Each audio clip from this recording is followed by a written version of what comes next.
नमस्कार, मैं अनुज सोम, बहुत बहुत स्वागत है आपका एक नई वीडियो में। पिछली वीडियो में हमने अकबर के विषय की प्रमुख घटनाओं के विषय में पढ़ा था।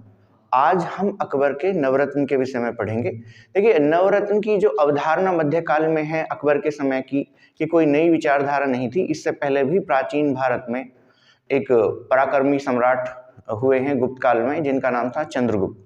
तो चंद्रगुप्त विक्रमादित्य के दरबार में भी नवरत्न थे, इसी प्रकार अकबर के दरबार में भी नवरत्न थे। तो ये नवरत्न कौन कौन से थे, आइए इसके विषय में पढ़ते हैं। देखिए, पहला नवरत्न था मुल्ला दो प्याजा।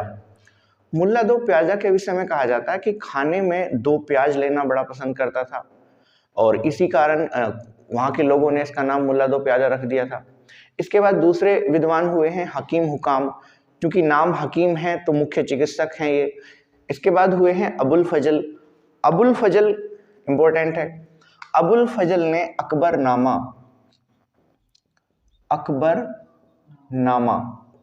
अकबरनामा लिखा था। यहाँ से अकबर के विषय का जो जानकारी है वो हमें प्राप्त होती है। आज जो हम इतिहास पढ़ रहे हैं वो हमें अकबरनामा से मिलता है। हालांकि इसके अलावा बदायूनी और अन्य समकालीन इतिहासकारों ने भी अकबर के विषय में इतिहास लिखा है, वो एक अलग वीडियो के माध्यम से कवर होगा। लेकिन आप ये इंपॉर्टेंट पॉइंट है, बहुत बेसिक क्वेश्चन है कि अबुल फजल ने क्या लिखा है, अकबरनामा। इसके बाद मानसिंह हुए। मानसिंह अकबर के मुख्य सेनापति थे। अकबर ने इन्हें फरजंद कहा था। फरजंद का अर्थ होता है मेरे पुत्र। तो अकबर के साम्राज्य विस्तार में मुख्य भूमिका मानसिंह ने निभाई थी। मानसिंह आमेर घराने से थे, ठीक है। आज ये आमेर घराना जयपुर के नाम से प्रसिद्ध है। इसके बाद टोडरमल। टोडरमल अकबर के वित्त मंत्री हैं, और इससे पहले शेर शाह के शासन कार्य में भी मुख्य भूमिका निभाई है। इन्हीं के प्रयास से उत्तर पश्चिमी भाग में एक किला बनाया गया था जिसे रोहतासगढ़ का किला कहा गया। मैं यहाँ से पुनः आपको रिवीट कर दूं, रोहतासगढ़ के किले दो हैं, एक बिहार में है और एक उत्तर पश्चिमी सीमा प्रांत में है। तो उत्तर पश्चिमी सीमा प्रांत में जो रोहतासगढ़ का किला है वो इन्होंने ही बनवाया था। बाद में ये अकबर के दरबार में आए और अकबर ने इन्हें गुजरात का दीवान नियुक्त किया। तो गुजरात के दीवानी के समय वहाँ पे जो वित्त व्यवस्था है वो इन्होंने दुरुस्त की, और यही व्यवस्था फिर पूरे साम्राज्य में लगभग लागू की गई थी, जिसे दहसाला बंदोबस्त कहा गया था। तो ये काफी इंपॉर्टेंट पॉइंट है कि अकबर के काफी एग्जाम में देखो पूछा भी गया, खासकर अगर आप एसएससी वगैरह की तैयारी कर रहे हैं तो अकबर का वित्त मंत्री कौन है, ये एग्जाम में आया है तो टोडरमल है। या फिर क्वेश्चन आता है कि दहसाला व्यवस्था किसने बनाई थी, तो भी आंसर टोडरमल होगा। पिछली वीडियो में मैंने आपको बताया है, अगर आपने नहीं देखी है तो आप वो वीडियो देख सकते हैं। इसके बाद तानसेन। तानसेन एक बहुत बड़े विद्वान थे। इस तानसेन के विषय में अबुल फजल ने कहा था कि पिछले 1000 वर्षों में भी इतना बड़ा संगीतज्ञ पृथ्वी पर पैदा नहीं हुआ है। तानसेन के गुरु थे हरिदास।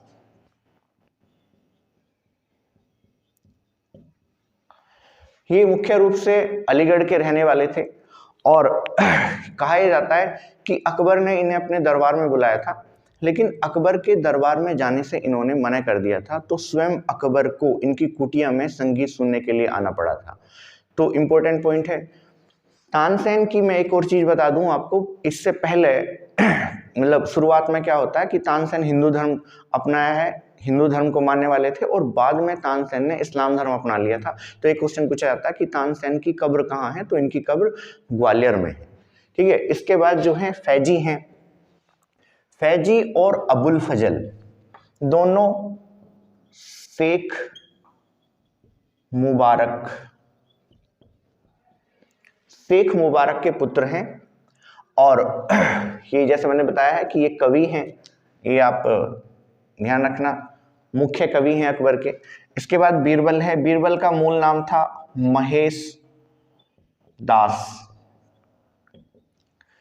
तो उत्तर प्रदेश के कालपी के निवासी थे, और यूसुफजई विद्रोह को दबाते समय इनकी मृत्यु हुई है। ये इंपॉर्टेंट पॉइंट है, एग्जाम में पूछा गया है कि बीरबल की मृत्यु कैसे हुई थी। तो यूसुफजई एक जनजाति है जो अफगानिस्तान और पाकिस्तान के जो क्षेत्र है यहाँ पे निवास करती है। इस विद्रोह को दबाने के लिए भेजा गया था, और इसी विद्रोह को दबाते समय इनकी मृत्यु हुई है। तो इम्पोर्टेंट है, आपने बचपन में ज़्यादातर पढ़ा भी होगा अकबर और बीरबल के किस्से। तो बीरबल अपनी वाकपटुता के लिए प्रसिद्ध हैं, तो ये विद्वान हुए हैं। इसके बाद है अब्दुल रहीम खाने खाना। अब्दुल रहीम खाने खाना बैरम खां के पुत्र थे। बैरम खां,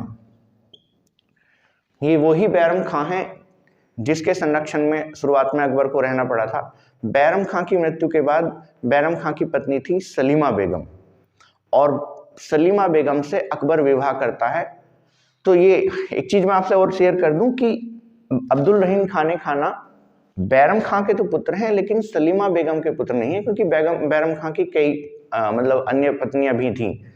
तो ये इंपॉर्टेंट है। और खाने खाना की उन्हें उपाधि दी गई थी।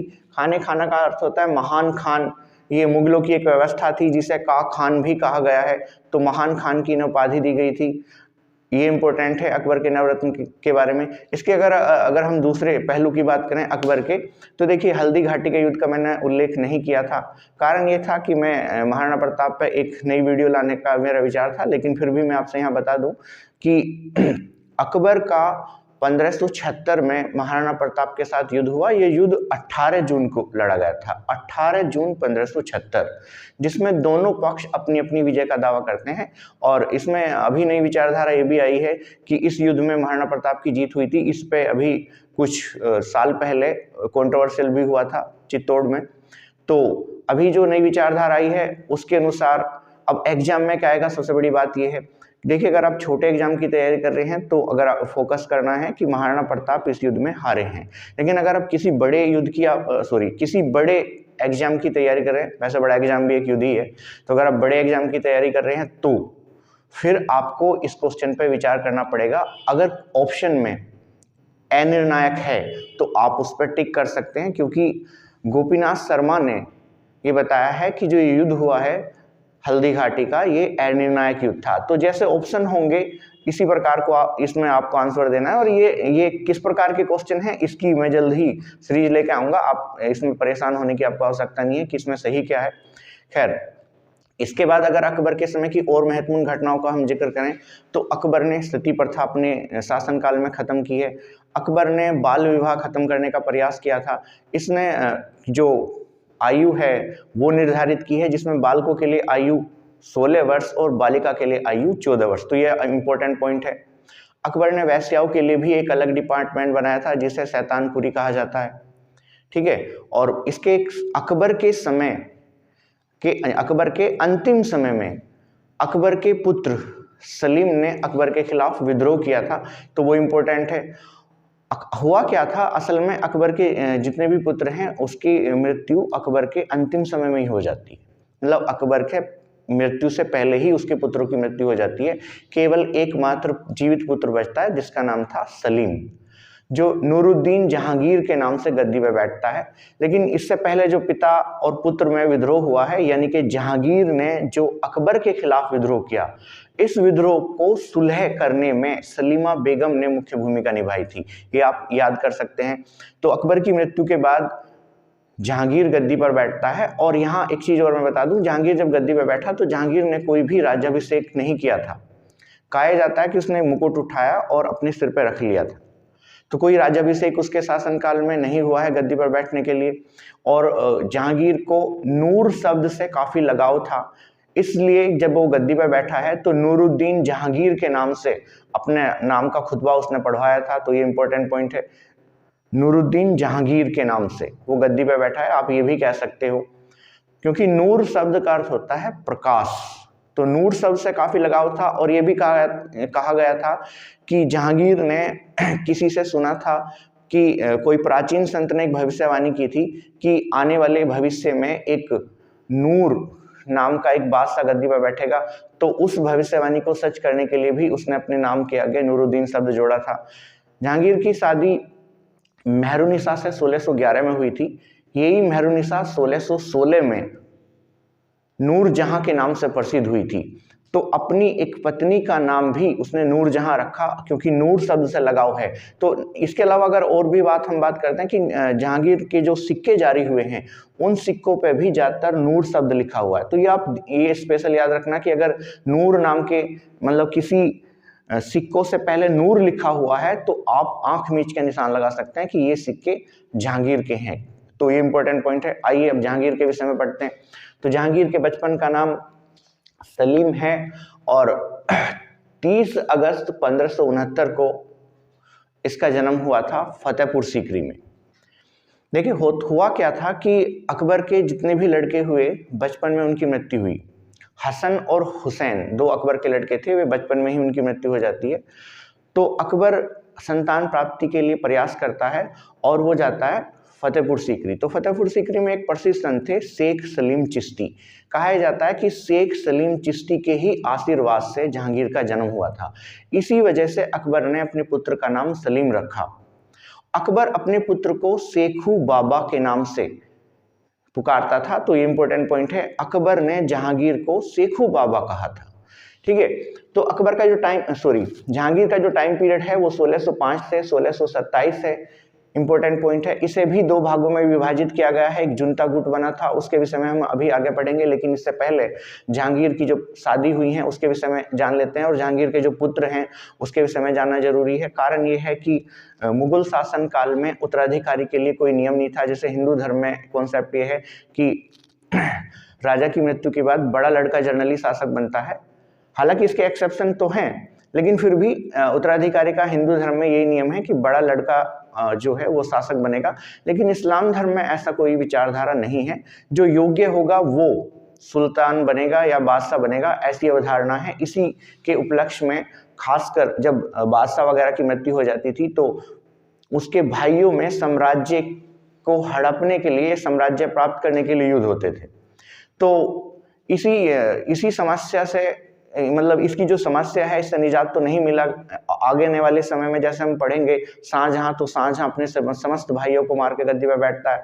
इसके अलावा औरंगजेब पढ़ेंगे तो वो भी है, और लेटर मुगल में भी यही व्यवस्था है। लेकिन जहांगीर को इस समस्या का जहांगीर को इस समस्या से निजात मिली। कारण ये था कि जहांगीर के भाई जो हैं पहले ही उनकी मृत्यु हो जाती है। तो जहांगीर के समय ऐसा कोई समस्या पैदा नहीं है कि उसे उत्तराधिकारी का युद्ध लड़ना पड़े। हालांकि हाँ, अपने पिता के खिलाफ जरूर उसने विद्रोह किया, जैसा मैंने अभी आपको बताया था। तो जहांगीर का जो पहला विवाह हुआ है वो मानबाई से हुआ। मानबाई भगवान दास की पुत्री थी। ये आमेर घराना है। देखिए इससे पहले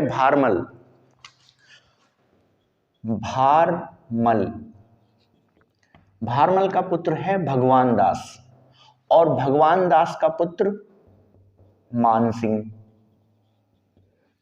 मानसिंह की बहन यहां मैंने आपको लिखी रखा है, मानबाई है। तो ये इंपॉर्टेंट है। भारमल का पुत्र भगवान दास का पुत्र मानसिंह, और ये मैंने यहाँ पहले ही आपको लिख दिया है कि मानसिंह की बहन ही मानबाई थी। तो ये इंपॉर्टेंट पॉइंट है। चलिए इसे मिटा देते हैं। पहला विवाह जहांगीर का जो है वो मानबाई से हुआ, और मानबाई से एक पुत्र प्राप्त हुआ जो खुसरो कहलाया। ये खुसरो आगे जाके जहांगीर के समय में विद्रोह करता है। इसके विषय में भी मैं आपको यही बता दूं, जहांगीर जब 1605 में गद्दी पर बैठा तो 1606 में उसे जो है अपने पुत्र के विद्रोह का सामना करना पड़ा।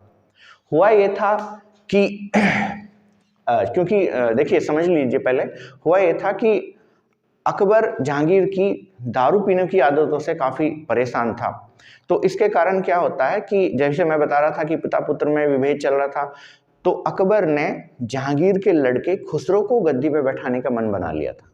ऐसी विचारधारा कुछ विद्वानों के द्वारा मानी जाती है, और इसी के चक्कर में जहांगीर ने अबुल फजल की 1602 में वीर सिंह बुंदेला के माध्यम से हत्या करवा दी थी। तो ये इंपॉर्टेंट पॉइंट है। वीर सिंह बुंदेला ने 1602 में अबुल फजल की हत्या करवा दी थी।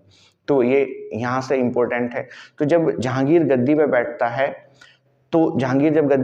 तो होता यह है कि उसका पुत्र अगले साल ही उसके खिलाफ विद्रोह करता है। इस विद्रोह में मानसिंह और मिर्जा अजीज कोका, यहां देख लेते हैं, मानसिंह और मिर्जा अजीज कोका, इनका काफी इंपॉर्टेंट रोल है। कारण यह है कि मानसिंह का तो ये भांजा है, ठीक है, और मिर्जा अजीज कोका की जो लड़की है वो खुसरो से ब्याही है। तो मिर्जा अजीज कोका ससुर है। तो ये दोनों जहांगीर के स्थान पे जहांगीर के लड़के खुसरो को गद्दी पे बैठाना चाहते थे।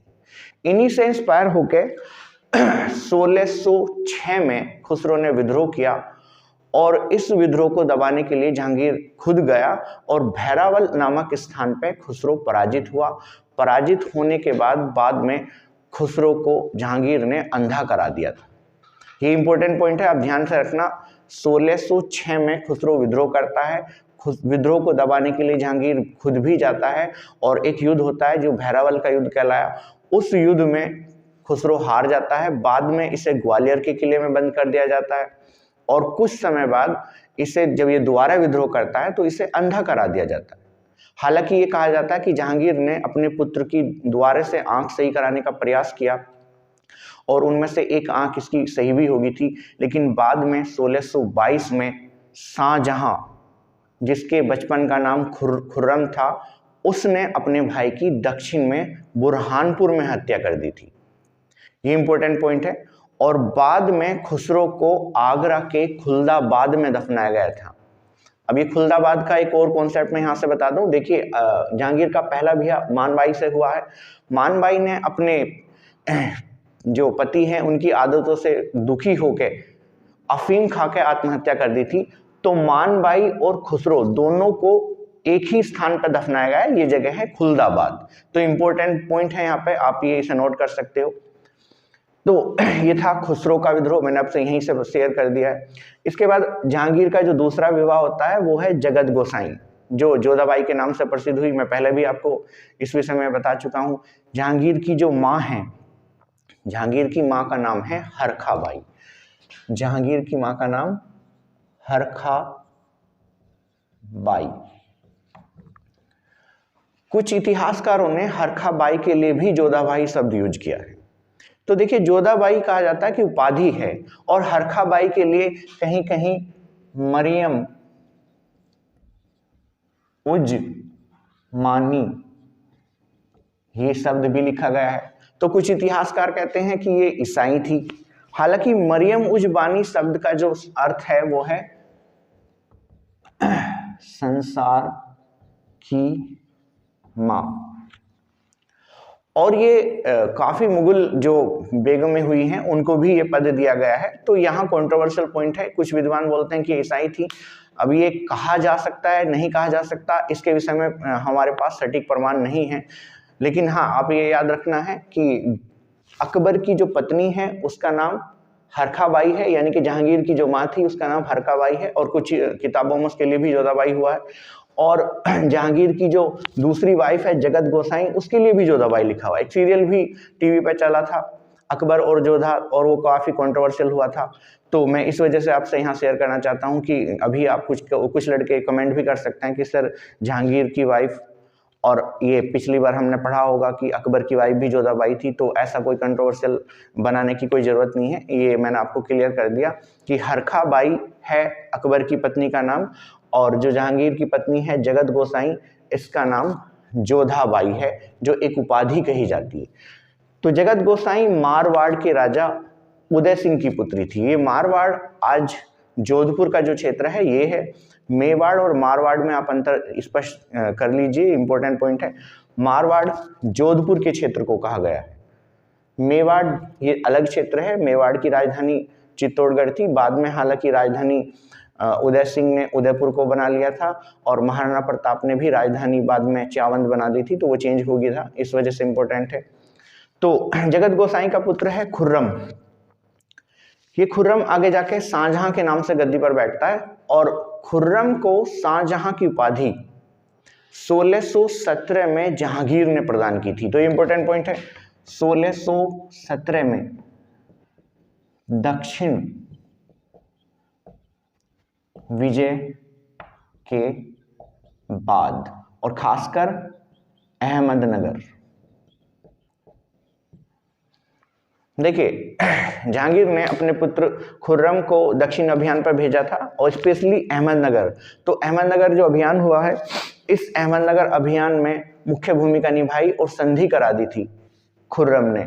तो इसी से प्रसन्न होकर जहांगीर ने 1617 में खुर्रम को शाहजहां की उपाधि दी है। तो इंपॉर्टेंट पॉइंट है, ये आप नोट कर सकते हो, क्योंकि शाहजहां जब आगे ये शासक बनेगा और ये नाम अपने मतलब शाहजहां के नाम से ही ये गद्दी पर बैठता है। इसके बाद जहांगीर की एक और वाइफ है साहिब ए जमाल। साहिब ए जमाल का पुत्र था परवेज। परवेज की 1626 में अत्यधिक दारू पीने के कारण इसकी मृत्यु होती है। जैसे मैं अभी बता रहा था कि मुगल जो शासक हुए हैं, अधिकांश मुगल शासकों को दारू पीने का बहुत ज़्यादा शौक था, चाहे वो बाबर है, चाहे वो हुमायूं है, चाहे वो स्वयं अकबर है। अकबर के पुत्र भी ज़्यादातर दारू पीने की वजह से ही उनकी मृत्यु हुई है। जहांगीर खुद दारू पीने का बहुत शौक है। जहांगीर ने अपनी आत्मकथा में भी लिखा है कि मुझे बस एक शेर, आधा कप प्याला और एक शेर यहाँ पे इसने ये कहा है कि आधा कप प्याला और आधा शेर मांस मुझे बस जीवन के लिए चाहिए, इसके अलावा मुझे कुछ नहीं चाहिए। तो अपनी आत्मकथा में भी जहांगीर इसका उल्लेख करता है। तो ये परवेज जो है इसकी 1626 में मृत्यु होती है। इसके बाद जहांगीर का एक रखेल से भी विवाह हुआ है और उसका पुत्र है शहरयार। तो ये रखेल कौन थी, जनरली इसका किताबों में उल्लेख नहीं मिलता है। इसके बाद क्या होता है, जहांगीर जब आगे सिंहासन में बैठता है तो जहांगीर 12 घोषणाएं कराता है। इन 12 घोषणाओं के विषय में भी आपको डिटेल पूर्वक पढ़ने की कोई आवश्यकता नहीं, मैं आपको ऐसे ही बता रहा हूं। देखिए, एक तो क्या है, रविवार के प्रति सम्मान, क्योंकि अकबर का जन्म रविवार को हुआ था, इस वजह से ये 12 घोषणाएं जो जारी करता है जहांगीर, उसमें रविवार के प्रति सम्मान और रविवार और बृहस्पतिवार, यहाँ से आप नोट कर सकते हो, रविवार और बृहस्पतिवार को पशुवध निषेध किया गया। तो रविवार तो मैंने आपको बताया अकबर का जन्म हुआ था और बृहस्पतिवार के दिन जहांगीर स्वयं गद्दी पर बैठता है, तो इनके प्रति जो है वो सम्मान रखना चाहता है और इसी वजह से पशुवध वो निषेध कराता है। इसके अलावा मद निषेध करवाता है। मद मतलब शराब पीने को रोक लगाने का प्रयास करता है, जबकि मैं भी बता रहा हूँ कि खुद वो बड़ा दारू पीने का शौकीन था। तो मद निषेध करवाता है। अंग विच्छेदन को रोक करने का प्रयास करता है। होता यह था कि पहले किसी अपराध में किसी का हाथ काट दिया या किसी की आंख फोड़ दी, इस तरीके के जो कृत्य थे वे किए जाते थे। तो इस नरसंग कृत्य को बंद करवाने का जहांगीर प्रयास करता है। और इसके बाद देखिए, इंपॉर्टेंट पॉइंट है, जहांगीर जब गद्दी पर बैठता है तो गद्दी पर बैठने के बाद वो न्याय के प्रतीक के रूप में एक जंजीर लगाता है, जिसे न्याय की जंजीर कहा गया है।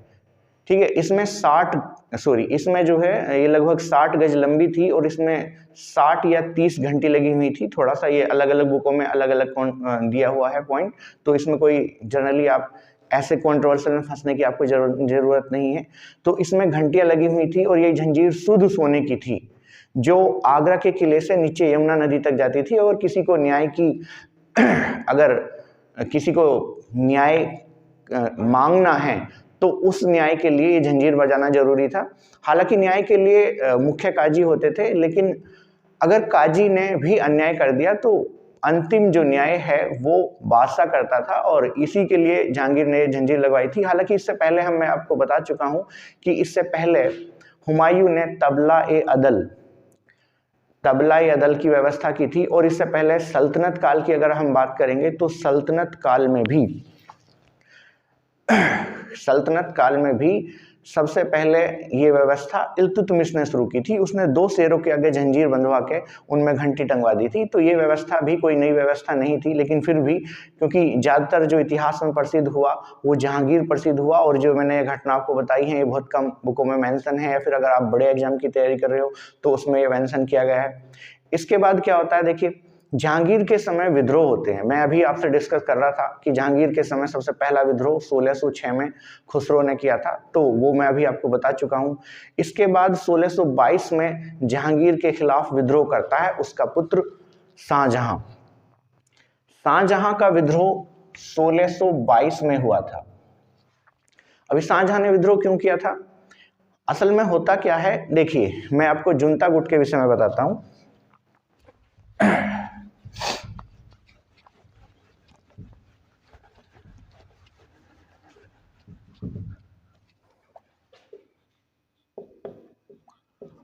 जुनता गुट,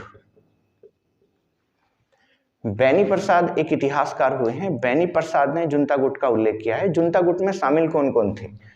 जुनता गुट में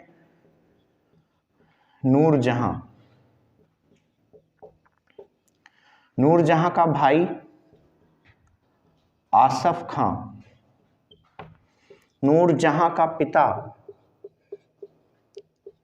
गियास बेग, नूरजहां की माता असमत बेगम,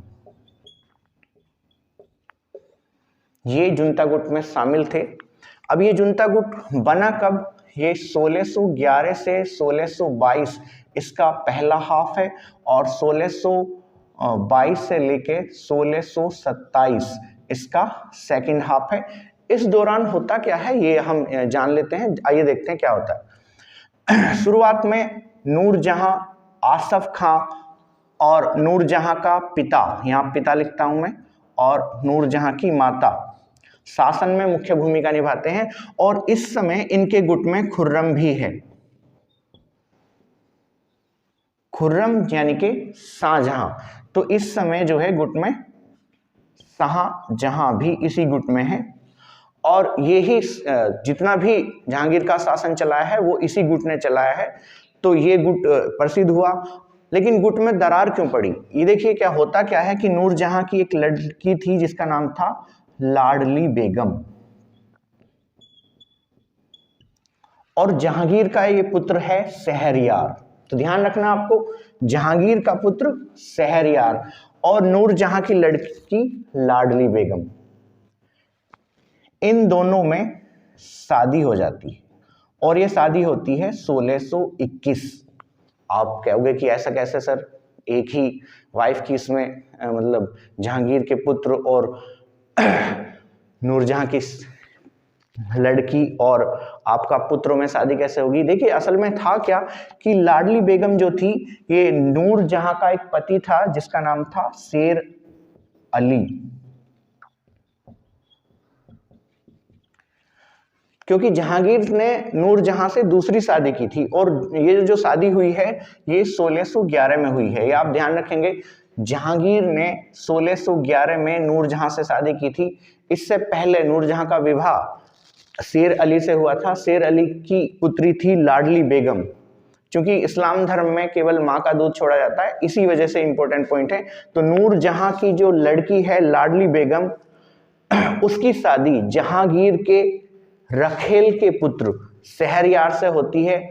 और इसके बाद जुनता गुट में क्या हो जाता है? फाड़ आ जाती है। और फाड़ आने का कारण यह है कि नूरजहां शहरयार को बादशाह बनाना चाहती है, जबकि आसफ खां, अब यहां पे आप देख ले एक और इंपॉर्टेंट पॉइंट है, आसफ खां की पुत्री मुमताज महल, जिसका मूल नाम अर्जुमंद बानो बेगम था। देखिए स्पेस कम है तो मैं आपको बता रहा हूं कि इसका मूल नाम अर्जुमंद बानो बेगम है। तो आसफ खां की पुत्री मुमताज महल की शादी शाहजहां से होती। तो ये इंपॉर्टेंट पॉइंट है, एक रीजनिंग है, मतलब आज हम इतिहास में रीजनिंग पढ़ेंगे। देखिए कैसे होता क्या है कि नूरजहां शहरयार को बादशाह बनाना चाह रही है और आसफ खां शाहजहां को बादशाह बनाना चाहता है। इसके कारण दोनों गुटों में आपसी मतभेद हो जाता है। मैं आपको फिर दोबारा से रिपीट करता हूं कि नूरजहां, आसफ खां, उसका पिता गियास बेग और माता असमत बेगम और शहजादा खुर्रम या शाहजहां पहले एक साथ गुट में होके शासन करते हैं। लेकिन होता क्या है, जैसे ही नूरजहां अपनी लड़की लाडली बेगम की शादी शहरयार से करती है तो गुट में फाड़ हो जाती है, क्योंकि आसफ खां ने भी अपनी पुत्री मुमताज महल की शादी शाहजहां से की थी। तो आसफ खां शाहजहां को बादशाह बनाना चाहता है और नूरजहां शहरयार को बादशाह बनाना चाहती है। क्योंकि आसफ खां मुख्य सेनापति भी बाद में बना दिया गया था, तो ये आसफ खां ही बाद में जीतता है। इसके जो कारण है, इसका कारण मैन ये था कि होता क्या है, देखिए हुआ ये कि जैसे ही 1627 में जहांगीर की मृत्यु होती है, तो चूंकि सब कुछ करता धरता आसफ खां था, और जहां इस समय जो है आपका शाहजहां ये दक्षिण में है। तो हुआ ये कि आसफ खां ने खुसरो के पुत्र दावर बख्श, यहां नाम मैं बता दूं, खुसरो का एक पुत्र था दावर बख्श। तो आसफ खां क्या करता है, जैसे ही जहांगीर की मृत्यु होती है आसफ खां खुसरो के पुत्र दावर बख्श को गद्दी पे बैठाता है और शाहजहां को दक्षिण से इन्फॉर्म करता है कि आपके पिता की मृत्यु होगी है, ठीक है, क्योंकि सिंहासन खाली नहीं रखना था, अगर सिंहासन खाली रख जाता तो गड़बड़ हो सकती थी। तो फिर क्या हुआ, शाहजहां दक्षिण से आया उत्तर में और उसने दावर बख्श की हत्या की और इसके बाद शाहजहां आगे गद्दी पे बैठता है। तो दावर बख्श को कुछ इतिहासकारों ने बलि का बकरा भी कहा है। तो ये जुनता गुट था और ये जुनता गुट में पहला हाफ और सेकंड हाफ का जो टाइम पीरियड है वो मैंने आपको बता दिया है। आइए इसके विषय में और जान लेते हैं कि नूरजहां का जो पिता है वो ग्यास बेग है। ग्यास बेग को